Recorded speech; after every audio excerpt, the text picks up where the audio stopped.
What's going on, guys? I'm Julian, and this is the Inside Scoop podcast. I'm recording this Monday morning. I hope everyone's doing well, and you have a great start to your week. We're gonna go over some NFL fantasy football. We're almost through week two, and then of course my week three recap of college football, and then we're gonna also take a look at the new updated week four poll for the top 25. So starting with fantasy football. I've talked to you guys a little bit about this. I am in three leagues, and this week I had a better week. My first week I did okay. I went 1-2. This week I should go 2-1. I kind of hope so. From the one league I'm going to lose, I just had a tough week. Like I had injuries. AJ Brown is out, even though they play tonight. The Eagles play tonight. Isaiah Pacheco is injured. Joe Mixon got injured. Josh Allen sucked. My best player was my kicker. I had Cammy Fairbairn, the kicker for Houston. He had like 20 points. He was my best player. That's pretty tough. So I'm going to take an L in that league. My one other buddy's league, I should win. I am down 11 points. I have Jalen Hurts, and he has no one else going. So I'm like, okay, Jalen Hurts, one of the best fantasy quarterbacks. He should be able to get me 11 points. I had a good week, though. I had Malik Neighbors. Both the big rookies had a big weekend. Marvin Harrison kind of had that big breakout weekend. And then Malik Neighbors, he had like 10 catches, over 100 yards, and a touchdown. That was great. My Zay Flowers trade kind of worked out. He had a big week for Baltimore. Not Brock Faber. Why am I thinking of Brock Faber? I don't even have any Brock on my team. Then else, not like there's Brock Bowers. I don't know where my mind's going right now. Brees Hall is who I was trying to talk about. I don't know how I got a tight end and then a Minnesota Wild player from Brees Hall. But he had a great game, 24 points. He could have had a bigger week. The rookie Braylon Allen took away a couple big plays away from him, but that's all good. Derrick Henry found the end zone and had a touchdown. Travis Kelce's been so disappointing. He had what? A catch and then like 6 yards? Really disappointing. I don't know what's going on with him. Like, he has been one of the best tight ends we've seen in the history of football, and he's been Mr. Irrelevant. So I should win that one. And then my other league, thanks to Alvin Kamara, I had 44 points from him. I am down just 3 points. The other team is done. I have Saquon Barkley. So that's almost like a gimme that Saquon Barkley has 3 points tonight. Anyway, so let's hope and pray that I can go 2-1 this week in fantasy. I'm going to need it. Now let's get into my week three recap of college football. We had a really great weekend of great games, fun and entertaining, a lot of good wins. Let's get into it. So we always start with Minnesota, right? So starting with the Minnesota Gophers, they took on Nevada and had a great win. 27-0 was the final score. Darius Taylor, the all Big Ten level running back, 160 total yards, 3 total touchdowns. He had a huge game for the Gophers. He's got to be runner-up at least for Big Ten Offensive Player of the Week. That was a really good performance. Max Brosmer looked fine. 191 yards, 1 touchdown, 1 pick. Really, no one else stood out for me offensively. I think it was good to see that the defense had another shutout victory. Last weekend, they took on Rhode Island, and they were able to shut them out. Now you shut out Nevada. And now comes a Big Ten play. Iowa is coming to town, and that could be a potentially really big defensive battle because the Gophers seem to be okay defensively, and then Iowa, of course, that is their strong suit, right? So good win for the Gophers. They advanced to 2-1. Now over to the other side of the river in St. Paul. As St. Thomas, they took on Black Hills State out of South Dakota. Black Hills State had a 1-0 record heading into this one. And then St. Thomas had that weird 0-2 heading into Saturday. Again, I'm not really used to writing that down. And St. Thomas, they came away with a win. They were able to get in the end zone offensively. 3 rushing touchdowns for sophomore quarterback Michael Rosberg. Unfortunately, was not very efficient through the air, just 7 of 22 for no touchdowns or no interceptions. That is a stat you really need to improve, right? If you want to continue to win throughout this season, You're going to have to put better numbers than that. Nice to see that he was able to, find himself in the end zone 3 times, but that's really great for a quarterback to do so. But again, in terms of passing, you're going to need to do better.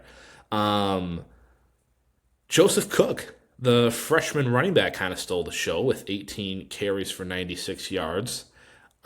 Interesting to see that as Hope Adebayo, the starting running back, with just 12 carries for 27 yards. I didn't really get to see much of the game. I'm guessing Joseph Cook maybe just had the hot hand. I mean, clearly it was working better with him, right?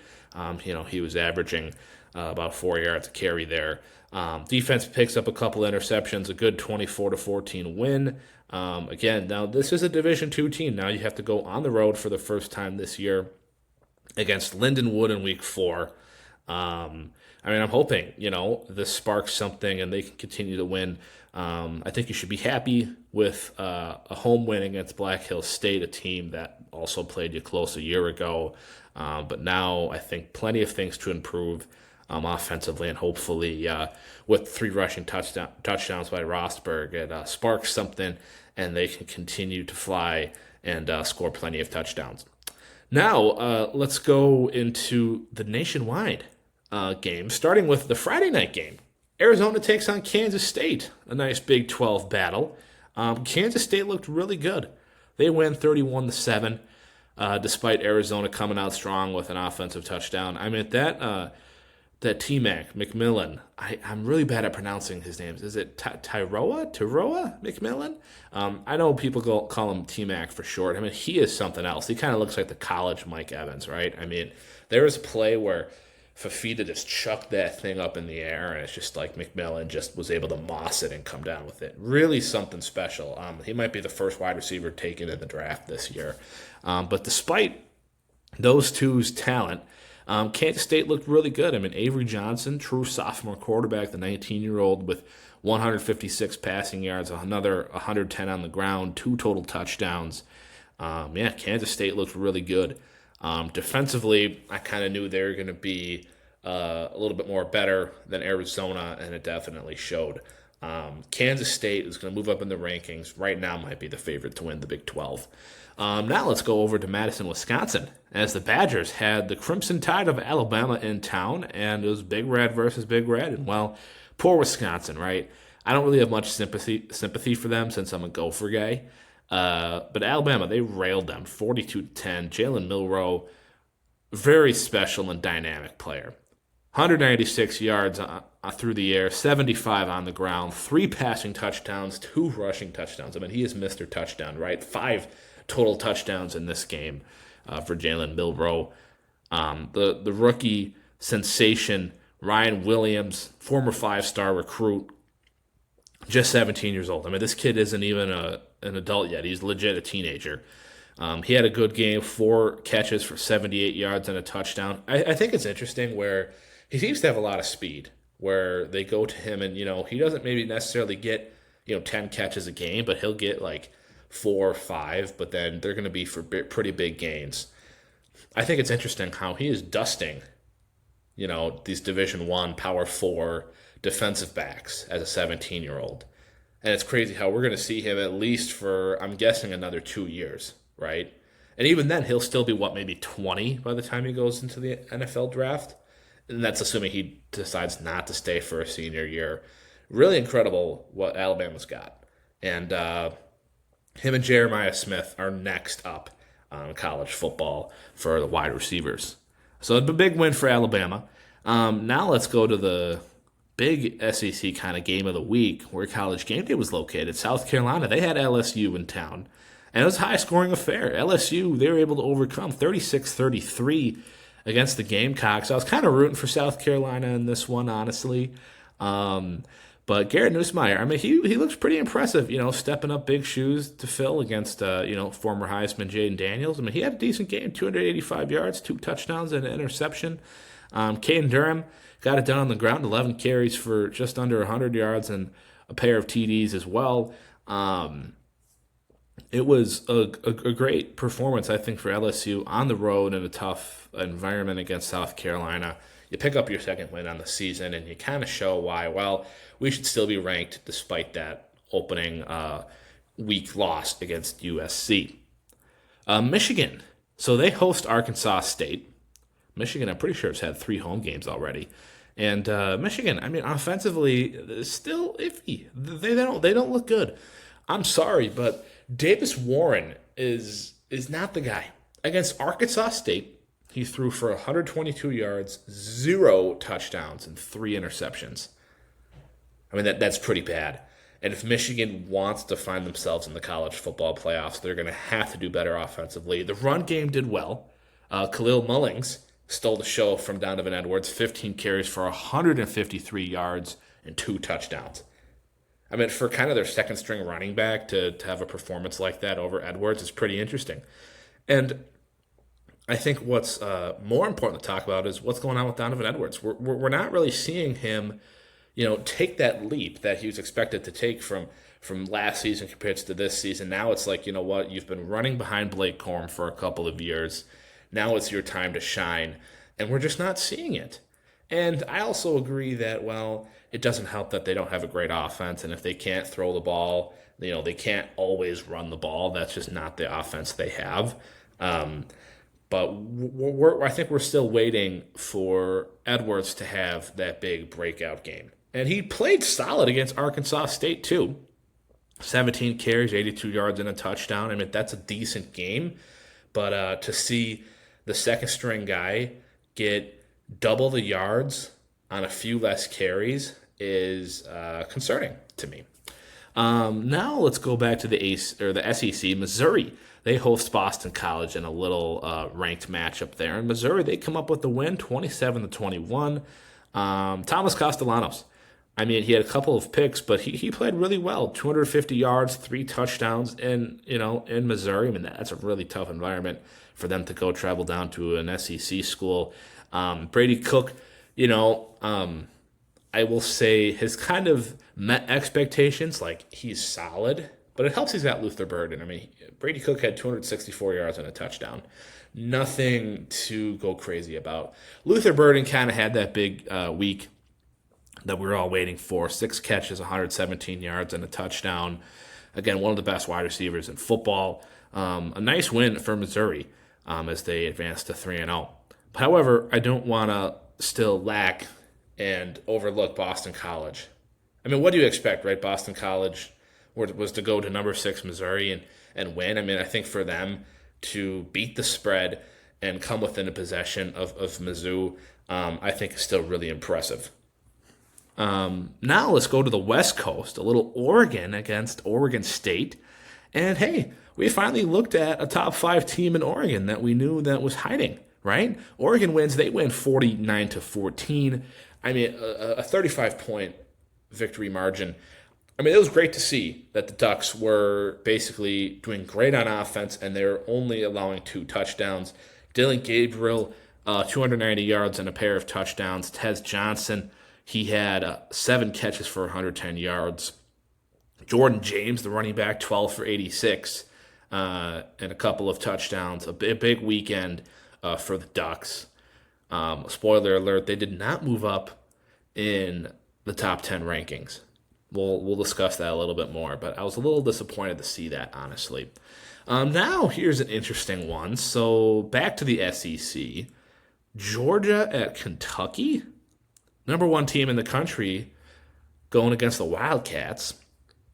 And this was an interesting score. 13-12 was the final. Georgia does pick up the win.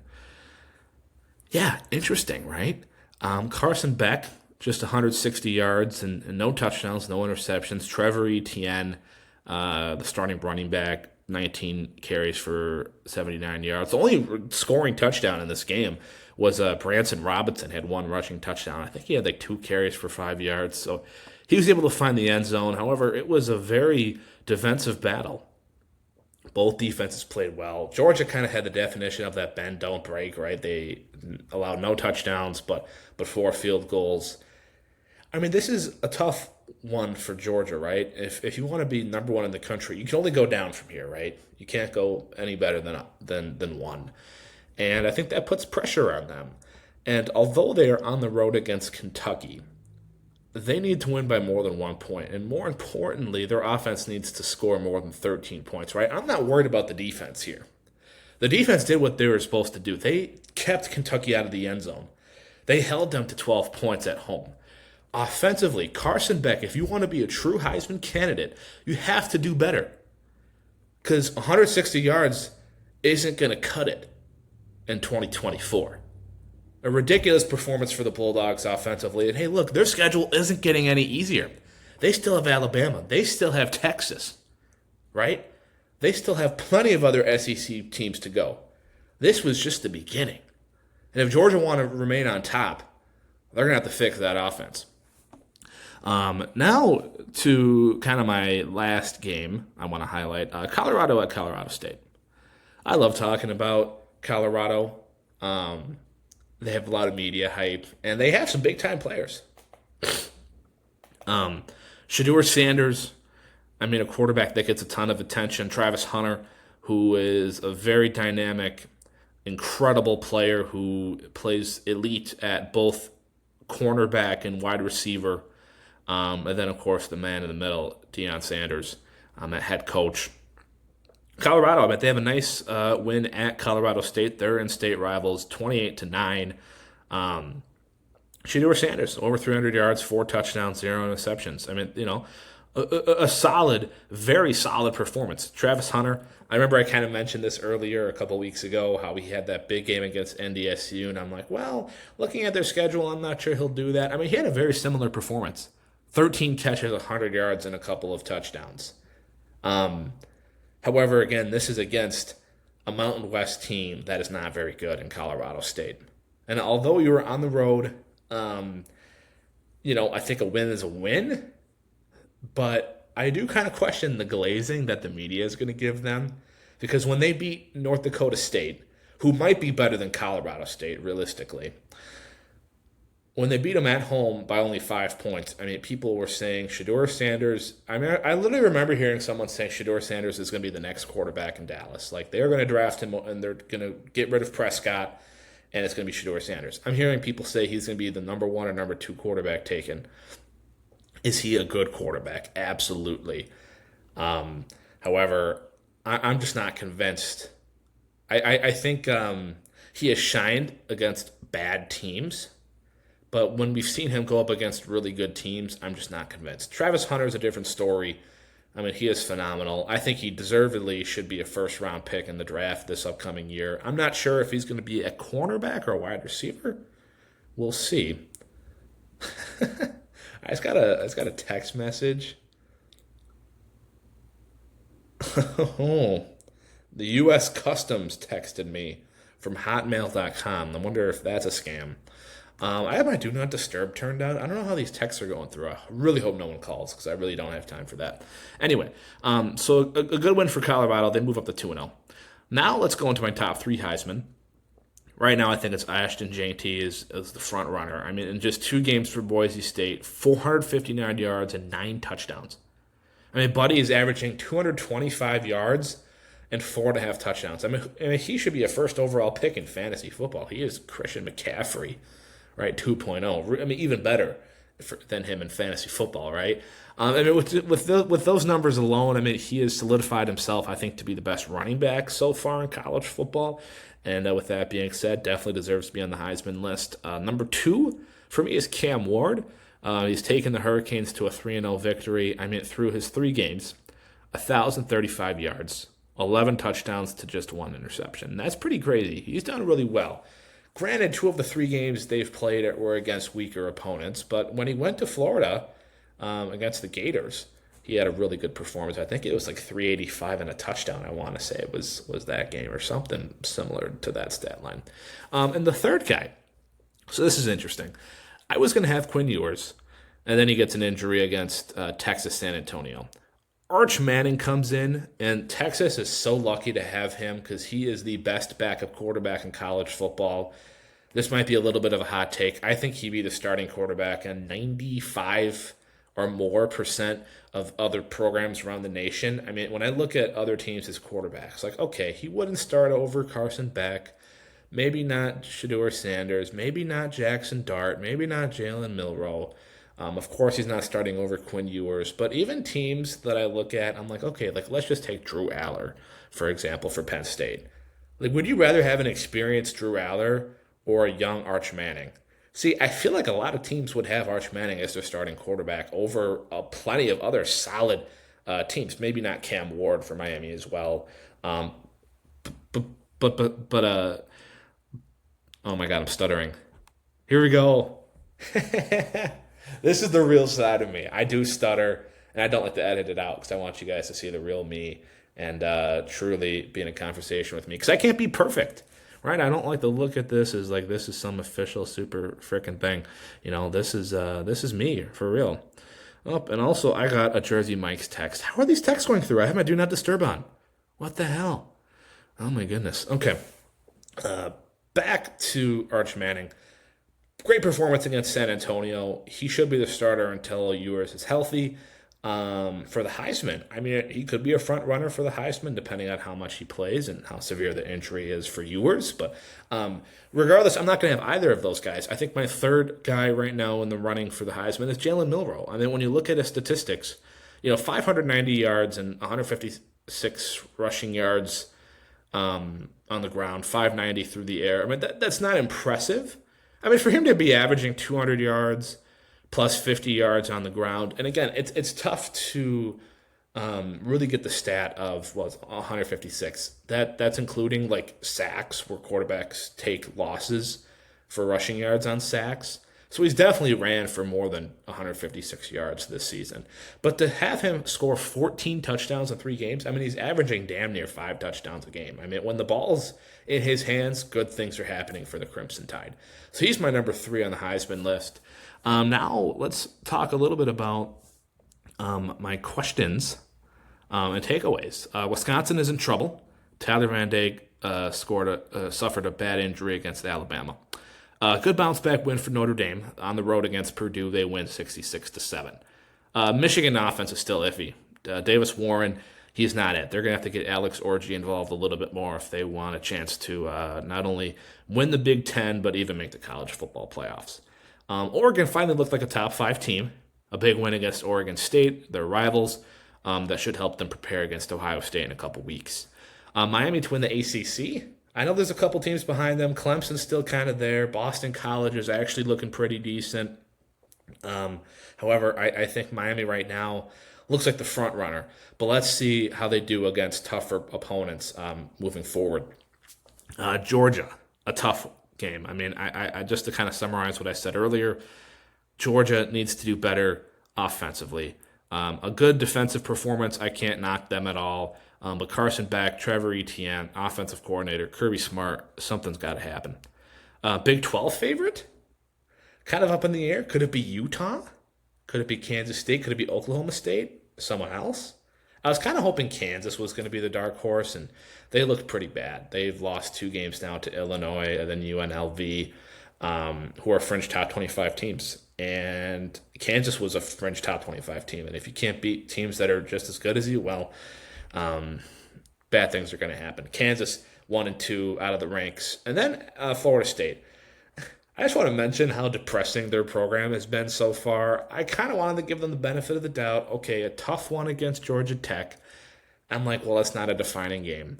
And then you go and get your ass whooped at home by Boston College. Not cool. And then now you're at home against Memphis, who is a good team, right? All the teams who have played Florida State have been around the top 25, right around that 25-ish mark. Memphis is a good team. They're 3-0. If they continue to do what they do, they're going to be in the top 25. But DJU, he is not it. He's not getting it done for Florida State. It's too bad. I mean, even if they were to win, 9 straight, probably not going to win the ACC, not going to make the college football playoffs. I question if they're even going to make a bowl game at this point. And then now let's go into the rankings. So the top 25 came out yesterday. I only got a few minutes to go over this, so we're going to speed through this, but we're going to have a good time doing it. Texas moves up to 1. I'm okay with that. They have looked really good so far, and with Georgia having that 1-point victory against Kentucky, I totally agree. They're at 1. Georgia, number 2, that's fine. A win is a win against Kentucky, but if they want to continue to be, top 3 in the country, they're going to have to do better. Ohio State has a bye. They remain at 3. That's fine. Alabama, Ole Miss stay at 4 and 5. Both big wins. Ole Miss had a nice road win against Wake Forest. I'm really excited to see where Mississippi goes this year. Crazy how they're the 4th best team in the SEC and they're number 5 in the country. Tennessee moves up to 6. They had a huge blowout victory against Kent State. The Vols, they've got a tough road game against Oklahoma this next weekend, but Tennessee, roll Vols, baby. 7 for Missouri. They dropped down, which it's tough, right? Like they beat Boston College, who's a top 25 team at home, but they only beat them by 6. It was a pretty close game. A win is a win. Happy for Mizzou. They go down to 7, however, which I kind of agree with Tennessee right now. They are looking really, really good. So I think Tennessee deserves to be number 6. Miami jumps up to 8. I'm a little questioned about this. Like Miami has a nice win at Florida week 1. They've kind of played nobodies week 2 and 3, and to have them over Oregon with Oregon kind of bouncing back, right? And although both teams are 3-0, I think Oregon has had the tougher schedule, and they have a pretty impressive win against Oregon State this weekend. But that's just my opinion. Oregon State does stay at 9. Penn State with the bye, they move down to 10 without playing in week 3. I'm okay with that. Bowling Green was a tough one for them. They needed to win that by more than 7 points on week 2. USC moves up, or no, they stay at 11 actually. Them and Utah stay at 11. USC had a bye. Utah, a nice road win against Utah State this weekend. I'm fine with them at 12. Kansas State moves up to 13. A big home game against Arizona. A very good, powerful offense. Nice to see them take a home win there. Oklahoma State with a huge win against Tulsa on the road. Alan Bowman, grown-ass man, had like 400 yards and 5 touchdowns. We're not seeing much of Ollie Gordon, though. He was supposed to be the best running back, and it's like, well, I'm not really seeing him produce too much in Oklahoma State. I don't know what's going on. But again, if Alan Bowman's playing the way that he is, I mean, they're winning. I mean, you kind of want to keep it up, right? Oklahoma at 15, I think they're a little overrated. They beat Houston by only 4 points a couple weeks ago. Somewhat of a close game against Tulane. Oklahoma, they're going to be tested against Tennessee this weekend. LSU, big road win against South Carolina. I also understand why they didn't move up. They're still at 16. I mean, they have that one loss, and you can't put them over these undefeated teams that are ahead of you, right? And you got to remember, well, you did have that opening loss to USC. Michigan and Notre Dame, they switched spots. Notre Dame at the 17, I'm fine with that. They had that big road win against Purdue. They look to get back on the par, but that NIU loss, that is going to haunt them. Michigan at 18, I think that's okay. I think they're a little overrated. Should they even be in the top 20? I'm not sure. Louisville, with their bye week, they stay at 19. Iowa State moves up to 20. A lot of teams on the bye here. Clemson at 21. They were also on bye. Jeez, so many fucking byes. Nebraska moves up to number 22. A nice home win against UNI. Let's see them on the road now. I think they host Illinois this weekend, though. That'll be a kind of a fun Big Ten game because Illinois comes in at 24, and they're 3-0. So, yeah, that'll be kind of a little fun one. I think a couple Big Ten teams, not everyone expected to maybe be as good so far. I did skip over Northern Illinois. They come in at 23. I've stated how I feel about them. I think that's a little high, honestly. But they do have a phenomenal win against Notre Dame. You can't take that away from them. That was incredible. The last team that round out the top 25, Texas A&M, a huge road win against Florida. Poor Gators, even with Graham Mertz, they couldn't get it done. Texas A&M finding their way back into the top 25. They are 2-1. Teams that just missed the cut. Memphis, if they win again, they might be in the top 25 for week 5. Syracuse, kind of underrated in the ACC. They're 3-0. Boise State, they're 1-1. They were on a bye. Watch out for Ashton Jeanty again, leader for the Heisman this year. UNLV, a nice road win against Kansas. Las Vegas, top 25 team in the country? Maybe. And then Boston College. Although they had that road loss to Missouri, what did you expect, right? They're still going to be in there. And I think looking ahead at their schedule for more ACC opponents, they have a lot of winnable games. I'm excited to see what Castellanos can do and carry Boston College for the rest of the season. That being said, thanks for watching the Inside Scoop podcast. I'm Julian Lockhart. If you made it this far, we appreciate your support, and I hope you have a great rest of your week.